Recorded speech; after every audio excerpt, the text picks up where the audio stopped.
إن الحمد لله نحمده ونستعينه ونستغفره ونستهديه ونعوذ بالله من شرور أنفسنا ومن سيئات أعمالنا من يهده الله فلا مضل له ومن يضلل فلا هادي له وأشهد أن لا إله إلا الله وحده لا شريك له وأشهد أن محمدا عبده ورسوله وصفيه وخليله بلغ الرسالة وأدى الأمانة ونصح الأمة وكشف الغمة وجاهد في الله حق الجهاد وأصدقه حتى أتاه اليقين اللهم صل وسلم وبارك وأنعم عليه وعلى آله وصحبه ومن تبعهم بإحسان إلى يوم الدين أما بعد أيها الإخوة الكرام أيتها الأخوات الكريمات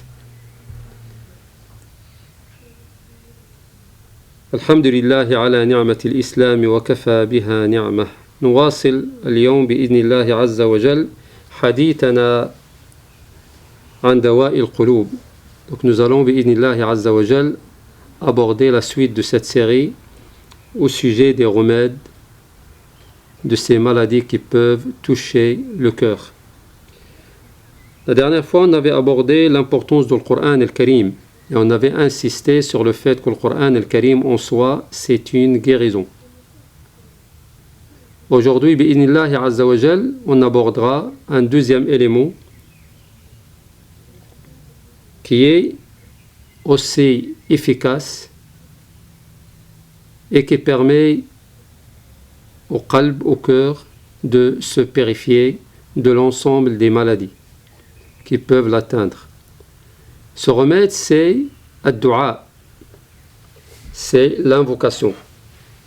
Sachez mes chers frères et mes chères sœurs que ad-du'a, c'est l'un des meilleurs remèdes face aux problèmes qui peuvent toucher le cœur et face à toutes les maladies qui peuvent influencer nos cœurs.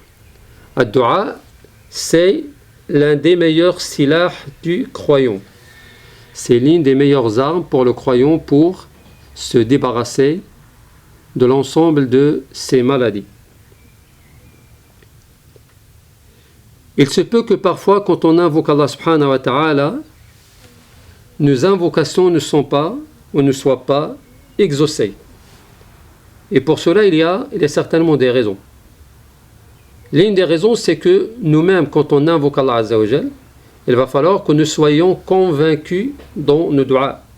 Il va falloir que le serviteur, quand il sollicite la miséricorde et la clémence d'Allah Azza wa Jal, quand il demande à Allah subhanahu wa ta'ala, il va falloir qu'il sache que Allah subhanahu wa ta'ala répondra à son du'a et à son invocation. Donc on est dans l'obligation d'avoir cette certitude, cette conviction. Et il ne faut en aucun cas avoir le moindre doute quant à la réponse ou quant à l'acceptation de la du'a de la part d'Allah subhanahu wa ta'ala. De la même façon, donc s'il n'y a pas cette certitude, le manque de cette conviction, de cette certitude fait que ad-du'a ne repousse pas le mal qui touche le cœur. Aussi, parmi les raisons qui font que ad-du'a ne soit pas agréé et qu'il ne soit pas accepté, c'est tout simplement invoquer Allah Azza wa Jal à travers des du'a qu'Allah subhanahu wa ta'ala n'aime pas, où il y a de l'exagération, où il se peut que à travers cette du'a on invoque Allah subhanahu wa ta'ala à travers des choses qui sont illicites.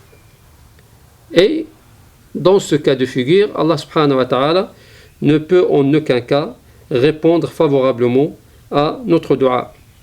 De la même façon, l'une des raisons aussi qui peut faire en sorte que le du'a ne soit pas accepté, c'est quand on invoque Allah Azza wa Jal alors que notre cœur il est distrait.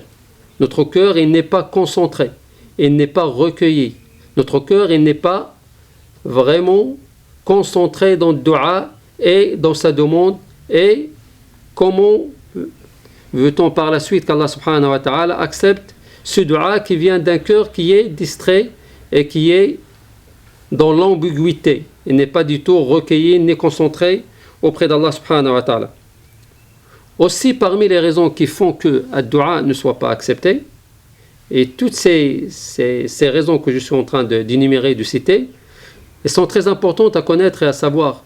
pour éviter à ce que, quand on fasse la démarche auprès d'Allah Azza wa Jal pour que nos invocations soient exaucées, on évite toutes ces choses qui peuvent nuire à cette dua et qui fera que la dua ne soit pas acceptée de la part d'Allah Azza wa Jal. Donc parmi aussi les points qui pourront nuire à cette dua, c'est toucher à l'illicite, manger l'illicite ou boire de l'illicite. C'est aussi les cœurs qui sont atteints par l'ensemble des péchés. Ces cœurs qui sont enveloppés par les péchés. Quand un cœur est enveloppé par le péché, même quand il invoque, ou même quand il sollicite, ou même quand il demande à Allah Azza wa Jal, son dua ne sera pas accepté. Donc s'il y a une chose à rappeler à tous nos frères et à toutes nos sœurs, c'est quand on invoque Allah subhanahu wa ta'ala, il va falloir que cette invocation soit une invocation avec conviction, avec certitude. Il ne faut pas avoir le moindre doute. Il faut que j'ai la certitude, la conviction que mon dua sera agréé et sera accepté par Allah Azza wa Jal. Notre bien-aimé le prophète alayhi salatu wassalam nous disait « Ud'u Allah wa antum muqinouna bil ijaba » Invoquez Allah Azza wa Jal et ayez la certitude qu'en retour vous aurez l'agrément de la part d'Allah subhanahu wa ta'ala. Donc il n'y a pas le moindre doute à avoir quand on sollicite et quand on invoque Allah subhanahu wa ta'ala. Quand je parlais de l'haram, de manger ce qui est illicite ou de toucher à ce qui est illicite, il faut rappeler qu'Allah subhanahu wa ta'ala, il est tayyib et il n'accepte que les choses qui sont tayyib. Donc en aucun cas il peut accepter des choses qui sont illicites. Allah subhanahu wa ta'ala aime la beauté et il n'accepte que ce qui est beau. Et Allah subhanahu wa ta'ala aime le halal et il n'accepte que ce qui est halal. Il aime la pureté et il n'accepte que ce qui est pur. De l'intérêt pour chacun d'entre nous, avant même d'invoquer Allah subhanahu wa ta'ala, avant même de solliciter Allah azza wa jal, mais il va falloir que son cœur soit en conformité avec les recommandations d'Allah azza wa jal. Et pour cela, il va falloir qu'on évite de toucher à toute chose qui est illicite. Dans un hadith que certainement vous connaissiez, où le prophète alayhi salatu wassalam nous rappelait le cas de cet homme qui est dans le désert en voyageant, donc après la fatigue du voyage, après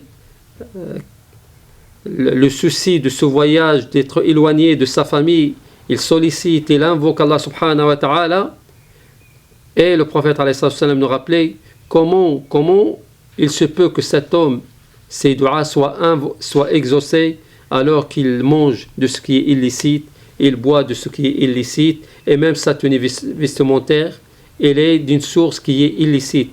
Dans ce cas de figure, les invocations ne pourront en aucun cas être exaucées par Allah subhanahu wa ta'ala. Donc il y a un réel intérêt pour nous tous, avant même d'invoquer Allah subhanahu wa ta'ala, de faire en sorte que ces éléments soient tout d'abord respectés. Je les rappelle, il va falloir que quand on invoque Allah azza wa jal, que nous soyons convaincus dans nos invocations. Il va falloir invoquer Allah azza wa jal à travers des choses qu'Allah subhanahu wa ta'ala aime. On ne peut pas exagérer dans le dua, comme on ne peut pas transgresser dans le dua, comme on ne peut pas invoquer à travers une chose qui est illicite. De la même façon, quand on invoque Allah azza wa jal, il va falloir que le cœur soit présent, l'esprit soit présent. On ne peut pas l'invoquer en ayant un esprit, en ayant un cœur qui est distrait. Et pour terminer, la dernière condition, c'est que nous devions manger ce qui est licite, boire ce qui est licite, entretenir notre vie à travers ce qui est halal. Si on respecte ces quatre conditions, ces quatre éléments, bi'iznillahi azza wa jal, avec les autres éléments qu'on va aborder par la suite, quand on sollicitera Allah azza wa jal, quand on l'invoquera, quand on le demandera, bi'iznillahi azza wa jal, nos invocations seront exaucées. أسأل الله العلي القدير لي ولكم التوفيق وأن يجعلني وإياكم من الذين يستمعون القول فيتبعون أحسنه أقول قولي هذا وأستغفر الله فاستغفروه إنه هو الغفور الرحيم